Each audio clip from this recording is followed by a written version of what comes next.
সম্মানীয় অভিভাবক এবং চতুর্থ শ্রেণীর শিক্ষার্থী বন্ধুরা সকলকে সালাম এবং শুভেচ্ছা জানিয়ে শুরু করছি। Welcome to FR study home.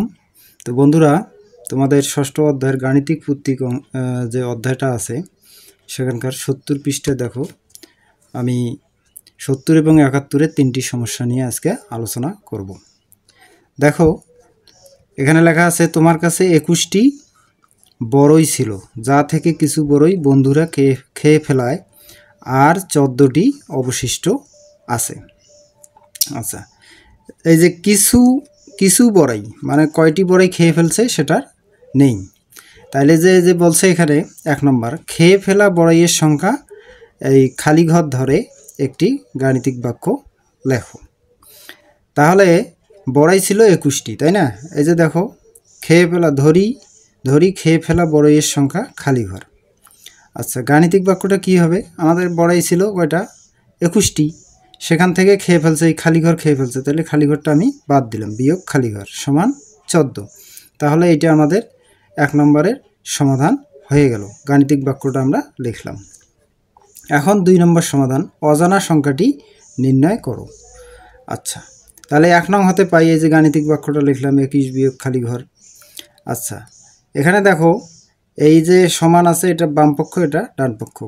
আমরা বাম পক্ষে সাধারণত কি রাখি? বিশেষ প্রতীক, যেগুলো ক খ, তারপরে যে খালি ঘর, এই ধরনের প্রতীকগুলো রাখি আর সংখ্যাগুলো ডান পাশে নিয়ে যাই। সংখ্যাগুলো যোগ থাকলে ডান পাশে গিয়ে বিয়োগ হবে, বিয়োগ থাকলে যোগ হবে, গুণ থাকলে ভাগ হবে, আর ভাগ থাকলে গুণও হবে, ভাগও হবে। কখন কি হবে সেটা আমি পরে বলছি। তাহলে দেখো, এই যে বিয়োগ চিহ্নটা, এটা কিন্তু খালি ঘরে, তাহলে বিয়োগ এখানে থাকলো, বিয়োগ খালি ঘর। আর এই যে 21 আছে, এর বামে কোনো চিহ্ন নাই, বামের চিহ্নটাই কিন্তু ওই সংখ্যাটার চিহ্ন, তাহলে বামে চিহ্ন নাই মানে যোগ আছে। তাহলে 14 বিয়োগ 21, তাহলে ব্যাপারটা একটু জটিল হয়ে গেল কেন? দেখো, 14 থেকে 21 বিয়োগ করতে হবে। আচ্ছা, আমরা 21 থেকেই 14 বিয়োগ করি। 4 আছে 11 করতে কত? 7, হাতে 1, 2 দিয়ে মিলে গেল 0, তার মানে 7 হইল।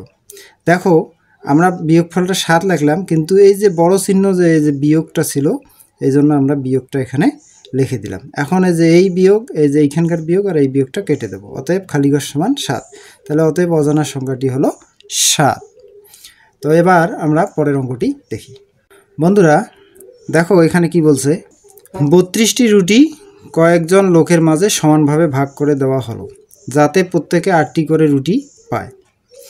তাহলে কয়েকজন লোক মানে কতজন লোককে দেওয়া হয়েছে সেই সংখ্যাটা নাই, সেটাই আসলে অজানা সংখ্যা। এখন বলছে 1 নম্বর, লোকের সংখ্যা খালি ঘর ধরে গাণিতিক বাক্যটি লিখি। তাহলে লোকের সংখ্যা হলো, এই যে ধরি লোকের সংখ্যা খালি ঘর। তাহলে গাণিতিক বাক্যটা কি হবে? গাণিতিক বাক্যটা হবে যে এই যে লোকের সংখ্যা যে ধরলাম, তাহলে 32টি রুটি আমরা এই লোকের সংখ্যা দিয়ে ভাগ করব। তাহলে 32 ভাগ খালি ঘর সমান 8। তাহলে আমাদের প্রথম 1 নম্বরের সমাধানটা হয়ে গেল, গাণিতিক বাক্যটা আমরা লিখতে পারলাম। এবার 2 নম্বর সমাধান, 1 নং হতে পাই, এই গাণিতিক বাক্যটা লিখলাম। লেখার পর দেখো, এখানে কি আছে? 32 ভাগ খালি ঘর। এখানে দেখো 32টা কিন্তু ভাজ্য যখন ডান পাশে যাবে তখন আবার ভাজ্যটাকে ভাগ করতে হবে। আর যদি ভাজক যায়, যেমন খালি ঘরটা ভাজক ছিল, ভাজক যদি ডান পাশে যেত, এখানে যদি কোনো সংখ্যা থাকতো, এটা যদি ডানে যেত তাহলে গুণ হতো। তাহলে মনে রাখতে হবে যে ভাজ্য যদি ডানে যায় তাহলে আবার ভাগ করতে হবে। তাহলে 32 ভাগ 8। তাহলে 32কে 8 দিয়ে যেখানে ভাগ দেখালাম, 4 8 বার, 8কে 4 বার দিলে কত হয়? 32 হয়, 4 × 32। তাহলে খালি ঘর সমান আমরা পেলাম 4, অতএব খালি ঘর সমান 4, অতএব অজানা সংখ্যাটি হলো 4। তাহলে 1 এবং 2 নংয়ের সমাধানটা আমরা পেয়ে গেলাম।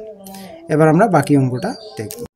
বন্ধুরা দেখো, এখানে কি বলছে? খালি ঘরকে অজানা সংখ্যা হিসেবে ব্যবহার করে নিচের বিবরণের গাণিতিক বাক্য লেখো এবং খালি ঘরের মান নির্ণয় করো। 1 নম্বর বিবরণে কি বলছে? একটি সংখ্যার সাথে 12 যোগ করলে, কত যোগ করলে? 12 যোগ করলে যোগফল 180 হয়। একটি সংখ্যা মানে কোন সংখ্যাটা সেটা নেই।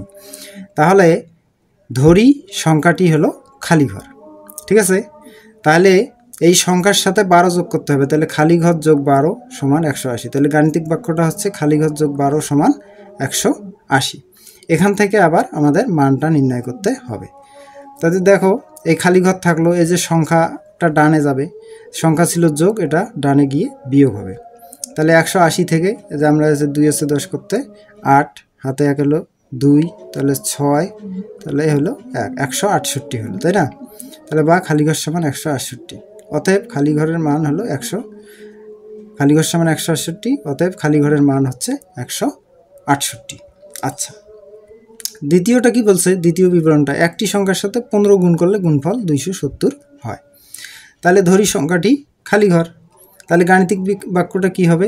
ওই যে একটি সংখ্যার সাথে 15 গুণ করবো, অর্থাৎ ধরলাম খালি ঘর, তাহলে খালি ঘর গুণ 15 সমান 270, বা এই খালি ঘর সমান 270 ভাগ 15। এই যে বামে যদি গুণ থাকে ডানে গিয়ে ভাগ হয়, গুণ থাকলে ভাগ হবে, সেটা গুণ্য যাক গুণক যাক কোনো সমস্যা নেই। তাহলে 270কে 15 দিয়ে ভাগ করা হলো, ভাগ করে কত হলো দেখো, 15 একবার এই যে দিয়ে বিয়োগ করি কত হলো 12, উপর থেকে 0 নামলো, 8 বাদ দিলে 8 15 120 হয়, তাহলে আমরা পাইলাম 18। তাহলে অতএব এই খালি ঘরের মান হলো 18। ধন্যবাদ সকলকে। ভিডিওটি ভালো লাগলে লাইক, কমেন্ট এবং শেয়ার দিয়ে পাশে থাকবে।